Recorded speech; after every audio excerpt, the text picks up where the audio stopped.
गोकुल से यात्रा ब्रज की ओर जा रही है। तमाम रथों को देख रहे हैं नंद बाबा।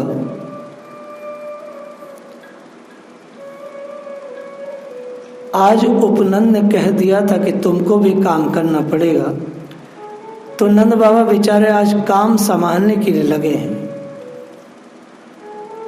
तमाम सकटों को देख रहे थे, पहिया आदि सबका ठीक है, बैल ठीक है, हाँकने वाले सब ठीक हैं कि नहीं है, रास वास सबके ठीक है कि नहीं है। बाबा के साथ पुरोहित जी थे, शांडिल्य ऋषि, वह भी बाबा के साथ संभाल कर रहे थे। ना मालूम क्या क्या देख रहे थे सब।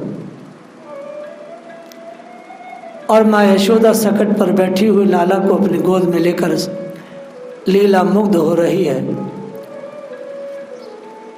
अचानक शांडिल्य और नंद बाबा को देख करके श्री कृष्ण जो मैया के गोद में बैठे थे वो अचानक उछल के खड़े हो गए। ऐसे उछले के गिर पड़ते वो तो रेशमी वस्त्रों से मंडप बना था, सो भगवान नीचे गिरे नहीं, पकड़ लिए गए। माँ ने एकदम से लपक के उन्हें कस के गोद में ऐसे भींच लिया।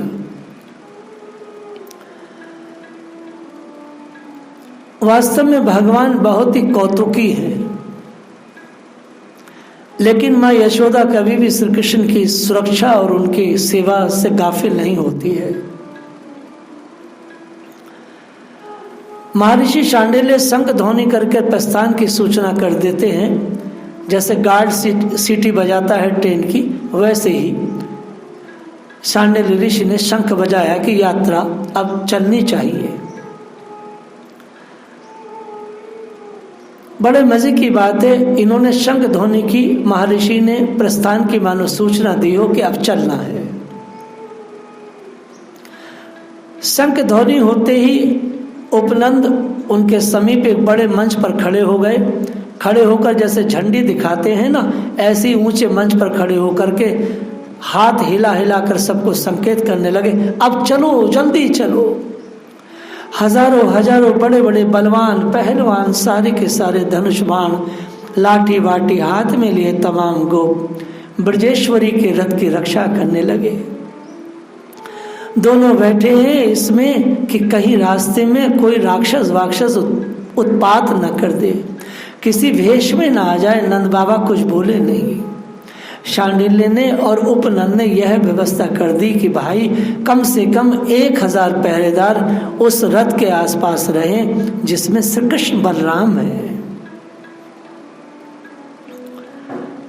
उन्होंने धनुष बाण अपना अपना संभाल लिया। अब अगणित कंठों से जय बोलने लगे, नारायण की जय, मैया की जय।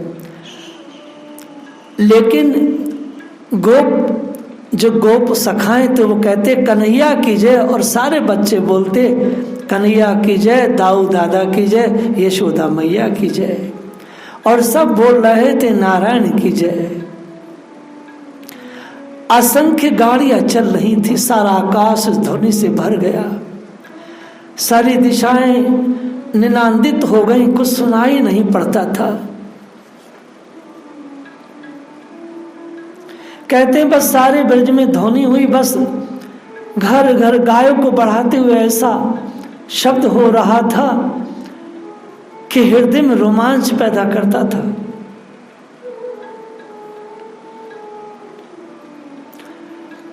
समगता सुर धुनि धारा, ये गायों की सफेद सफेद कतारें सुरवीणी की धारा है जो यमुना के साथ एकांत में बात करने आई है।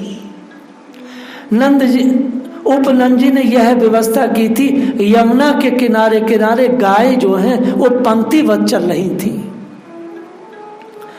तो पंक्तिवत जो चल रही हैं तो कहते हैं गोपाल चमू में समागता सुर धुनि धारा, ये गायों की सफेद सफेद कतारें मानो सुरभिणी की धारा है जो यमुना जी के एकांत पुलीन पर आज यमुना से वार्ता करने आई है, यमुना को अपना संग देने आई है। आज यमुना जी बड़ी धन्य हुई है। ये यमुना जी की धाराओं से गैयाएं बातें कर रही हैं। ये जो सफेद समागता सुरधृणी धारा, बड़े बड़े मत वाले विशाल सांड बैल रहे सब, हाथियों से बड़े बड़े गायों के बीच बीच ऊंचे ऊंचे बैल, इनको देख देख करके एक बंदी ने कहा, ओह लगता है ये क्षीर समुद्र की कभी न खत्म होने वाली तरंग माला है। समुद्र की यह तरंगे जो परम पावन वृंदावन की रज को लेने के लिए यहाँ आ गई हैं, वृंदावन की रज ग्रहण करने की ललसा से, यह जो क्षीर समुद्र की अक्षय तरंग माला है, ये यहाँ पर आ गई है। दूसरी गोपी कहती है, सुनो तो सही, यह तो बृहद वृंदावन के मूल से ही निकल रही है, फिर क्या हो सकती है। इस प्रकार इनकी यात्रा आरंभ हो रही है और भगवान इस यात्रा में हमें पूरे पूरे रहेंगे। ये तो जगत के चराचर प्राणी, समस्त जगत भगवान का ही रूप है। वास्तव में गीता जी के 7वें अध्याय में भगवान स्वयं कहते भी हैं, मतः परम तरह न अन्य किंचिद अस्ति धनंजय। भगवान कहते मेरे अतिरिक्त जगत में और कुछ है ही नहीं। जो कुछ भी दृष्टि गोचर हो रहा है संसार में, हे अर्जुन, वो मैं ही हूँ। कुछ भी जड़ चेतन परा अपरा प्रकृति रूप देखने, सुनने, समझने, सोचने में आता है, वह सभी वास्तव में भगवान ही है। इस प्रकार जगत रूप भगवान है। वे ही भगवान कुछ विशेष भाव से जब अपने सच्चिदानंद वह स्वरूप को प्रकृति बनाकर, अर्थात प्रकृति की जड़ता को हर कर स्वयं सब कुछ बनकर प्रकट होते हैं, तभी ये विशेष लीलाएं प्रकट होती है।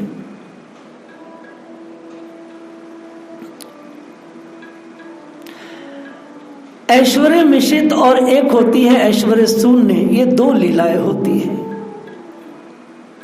भक्तों को, प्रेमियों को भगवान की ईश्वरता का, उनके ऐश्वर्य का ज्ञान रहता है। वे उनके परमात्मा सर्वोपरि सर्वशक्तिमान सर्वज्ञ मानकर उनकी भक्ति, उपासना, आराधना, सेवा करते हैं कि भगवान भैया सब कुछ है। वैकुंठ लोक की उपासना इसी प्रकार मानी गई है और लोग कहते भी ऐसे ही हैं। लेकिन इसी के अनुकरण में द्वारका लीला, मथुरा लीला, अवधि लीला, ये सारी लीलाएं भी ऐश्वर्य से युक्त लीलाएं हैं। अयोध्या जी में माधुर्य नहीं है, अयोध्या जी में भी ऐश्वर्य लीला है। वहां भगवान को साक्षात ईश्वर माना जाता है।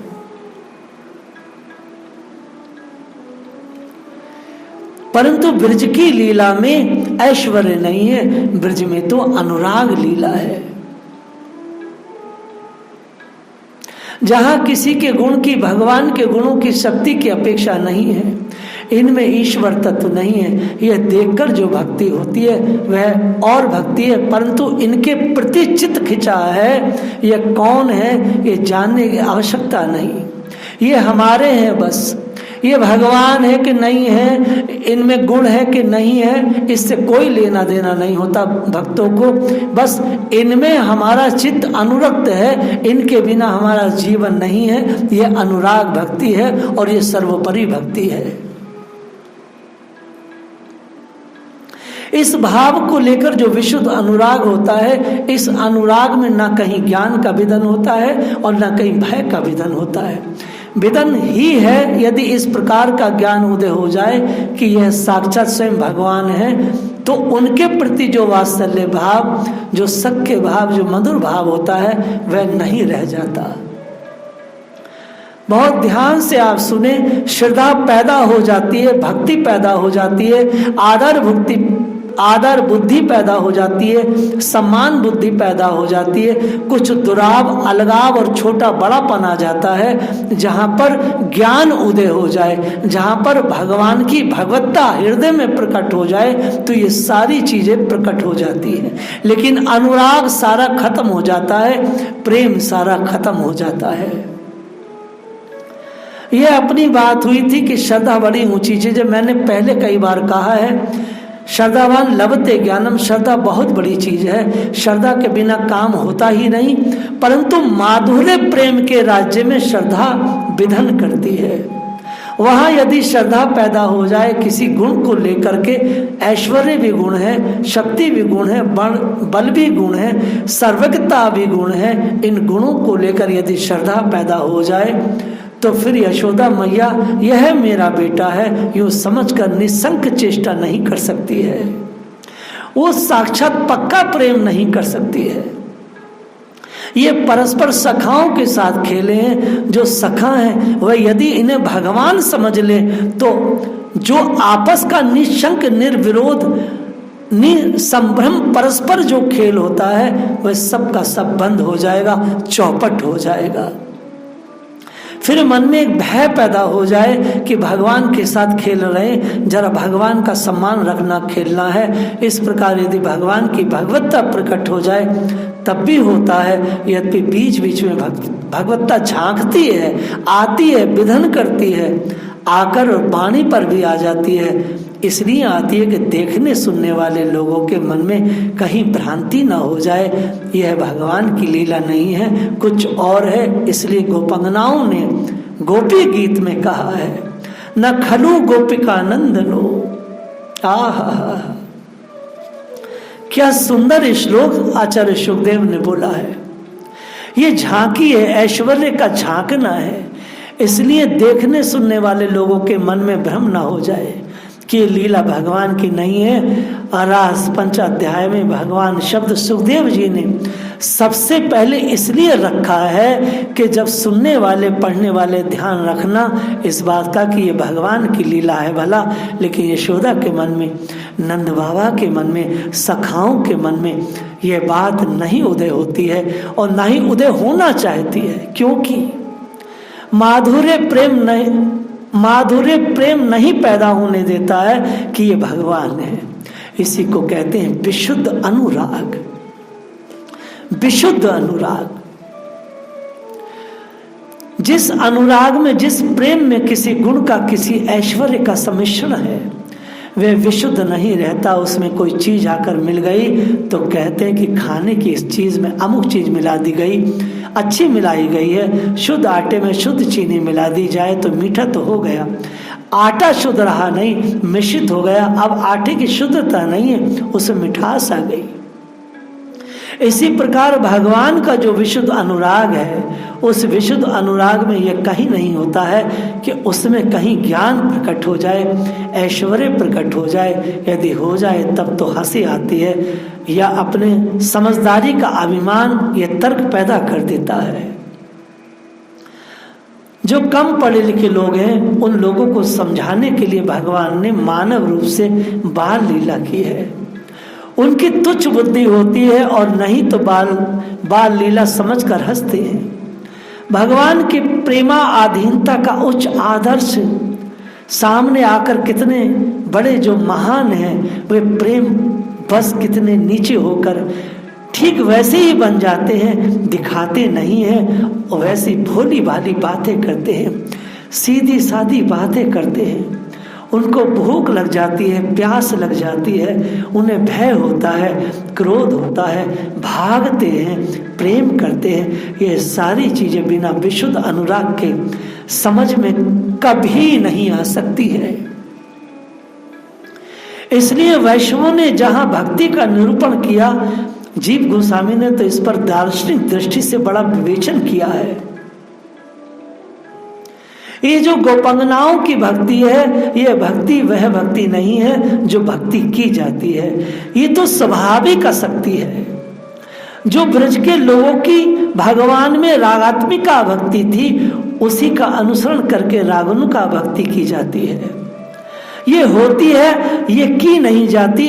किसी में किसी का मन फंस गया, देखो समझ लो, अगर किसी में किसी का मन फंस गया, आसक्ति हो गई, तो आसक्ति की वस्तु को याद नहीं किया जाता, आसक्ति की वस्तु को रटा नहीं जाता, आसक्ति की वस्तु के लिए नियम नहीं होता। कि इतने हजार जप किया या अमुक समय स्नान करके आसन पर बैठ करके फिर जप करेंगे, उसका ध्यान करेंगे, ऐसा नहीं होता। जिसमें चित्त आसक्त है उसकी स्मृति चित्त का स्वरूप बन जाती है। जिससे चित्त आसक्त है, दिन रात जिससे आसक्ति है, चित्त उसका स्वरूप बन जाता है। ये रागात्मिक भक्ति अर्थात आसक्तिमयी भक्ति। बड़े बड़े बिरलों को ये आसक्तिमय भक्ति प्राप्त नहीं होती। इसके लिए कल्प कल्प बीत जाते हैं, फिर भी आसक्ति में भक्ति आसानी से किसी को सिद्ध नहीं होती। श्री कृष्ण में भगवान में आसक्ति हो गई, अब वह भगवान है तो आसक्ति, और भगवान नहीं है, तुच्छ है, ग्वाल है, बालक है, नीच है, ऊंच है, वो कैसे भी है, वो लंपट है, वो झूठे हैं, वह मक्कार है, वो कैसे भी है, वो बस हमारी उनसे आसक्ति हो गई है। अब ये चित्त उनसे हटता नहीं। लाखों लाखों बार भगवान की कुटिलताओं को गोपियां पकड़ती हैं, लाखों लाखों बार भगवान के झूठ को पकड़ती हैं, फिर भी इतना चित्त उनसे आसक्त है। उस आसक्ति के कारण गोपियों का चित्त श्री कृष्ण से एक पल भी नहीं हटता। वह आसक्ति मन में कभी प्रश्न पैदा नहीं कर सकती। ऐसी गहरी आसक्ति, ऐसी गहरी, कल्प कल्पांतर तक प्रलय हो जाए, फिर प्रलय, फिर प्रलय, तब भी करोड़ों करोड़ों कल्प तक जब मनुष्य इस तरह से भजन करता है, तब भगवान के प्रति इतनी गहरी आसक्ति होती है। और ऐसी गहरी आसक्ति में फिर प्रश्न नहीं होता, फिर जिज्ञासा नहीं होती, फिर कोई संशय नहीं होता। प्रश्न नहीं होने देती यह आसक्ति, हम कहीं धोखे में तो नहीं है, ये वास्तव में कहीं भगवान है कि भगवान के बदले में कोई साधारण मनुष्य तो नहीं है, ऐसा प्रश्न फिर कभी नहीं होता। क्योंकि ऐसी शंका के लिए, प्रश्न के लिए जो प्रेम है, आसक्ति, भगवत आसक्ति, वह मन में कहीं स्थान नहीं रखता। कोई खाली जगह नहीं रहती जहां इस प्रश्न का भी उदय हो सके। इस प्रश्न के लिए भी जगह नहीं रहती मन में, निरंतर उनका मन आसक्त रहता है अपने आप, और आसक्ति वस्तु उसके जीवन का स्वरूप बन जाती है। जीवन का स्वरूप जब आसक्ति बन जाए, कौन सी आसक्ति? भगवान की आसक्ति। जब आसक्ति स्वभाव बन जाए, जब आसक्ति रग रग में बैठ जाए, ऐसी दृष्टि से देखे बिना ये बाल लीला या तो बच्चों का खेल समझने में आएगी, या फिर इसमें अपने ज्ञान का अभिमान और तुच्छ बुद्धि पैदा कर देगी। अज्ञानियों के साथ भगवान ने लीला की, ज्ञानियों में ऐसे थोड़ी लीला होती है, ये तो प्रेमियों में होती है। ज्ञानियों में परमात्मा ऐसी लीला कभी नहीं कर सकते। जहां विशुद्ध अनुराग का उदय है, वहां पर यह चीज मन में जागृत है, निरंतर स्वभाव में आ गई है कि ये हमारे हैं और हम उनके हैं। कौन है, क्या है, ये जानने का अब सवाल नहीं होता, बस ये हमारे हैं, बस इनके बिना हमारा जीवन नहीं है। अब ये जैसे भी हैं, जो भी हैं, बस ये मेरे हैं। तभी यशोदा मैया इनको देखती है कि ये तो मेरा पुत्र है। रोहिणी मैया जानती है कि ये मेरे पुत्र हैं। अब वह पुत्र अपनी भाषा में चाहे जो कुछ कहें, हम जिसको अज्ञान कहते हैं कि अज्ञान से भरी बातें करता है, तो उनको मोद होता है। ब्रह्मा जी को मोह होता है, उनको मोद होता है। ये अंतर है। वहाँ ब्रह्मा जी की भगवत बुद्धि है, भगवत बुद्धि शंका पैदा करती है, भगवान ऐसे क्यों हैं? भगवान है तो फिर भगवान को भूख कैसे लगी? भगवान है तो भगवान रोए कैसे? भगवान सर्वज्ञ है तो ये अज्ञानी की भांति पूछते क्यों हैं? मैया काहे का गाछ है, ये क्या फल है, हम लोग कहाँ जा रहे हैं? भगवान अगर सर्वज्ञ हैं, पूर्ण बुद्धि वाले हैं, तो इस प्रकार क्यों पूछते हैं? जहाँ भगवत बुद्धि है वहाँ मोह पैदा होता है। इसका अर्थ यह नहीं है कि हम भगवत बुद्धि छोड़ दें, भगवत बुद्धि त्याग दें। प्रेम के स्तर तक पहुंचे नहीं और ऊंचे से ऊंचा जो भगवत बुद्धि का ज्ञान है ये छोड़ दिया जाए तो फिर मनुष्य गिर जाता है, मनुष्य का पतन हो जाता है, मनुष्य भटक जाता है। तो भगवत बुद्धि नहीं छोड़नी है। क्यों नहीं छोड़नी है? भाई हनुमान पोद्दार कहते हैं प्रेमा अधिकार प्राप्त होता है भगवत बुद्धि से। मनुष्य को साधन काल में लगातार भगवत बुद्धि बनाए रखनी होती है। अगर भगवत बुद्धि आप च्युत कर देंगे तो आपका प्रेमा अधिकार नहीं प्राप्त होगा। आजकल के सड़े गले मनुष्य स्त्री पुरुष प्रेमा अधिकार की बात करते हैं। उन मनोधर्मियों को ये नहीं पता है कि ये भगवत बुद्धि केवल सिद्ध आत्माओं के लिए कहा गया है कि उनके लिए पाप है, लेकिन हमारे जैसे साधारण मनुष्यों के लिए भगवत बुद्धि अत्यंत जरूरी है। क्योंकि हम प्रेम बुद्धि नहीं ला सकते हैं, हम इस स्तर पर कभी नहीं आ सकते हैं जिस स्तर पर यह गोपियां हैं, माँ यशोदा है, नंद बाबा है। ये बड़ी ऊंची चीज है, ये बिल्कुल विशुद्ध अनुराग है, जिस अनुराग में दूसरे किसी भी तत्व का सम्मिश्रण नहीं। वही आसक्ति के स्तर पर भक्ति हो सकती है। भगवान चिन्ह में है, धाम चिन्ह में है, उनका नाम चिन्ह में है, उनसे जुड़ी हर वस्तु चिन्ह में है, वह विलक्षण है। ये जगत भी विलक्षण है।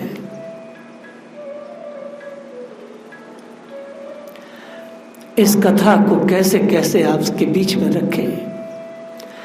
आज कथा पूरे भारतीय दर्शन पर मैंने बोली है, आगे की हम लीला को कल स्मरण करेंगे। जय श्री राधे।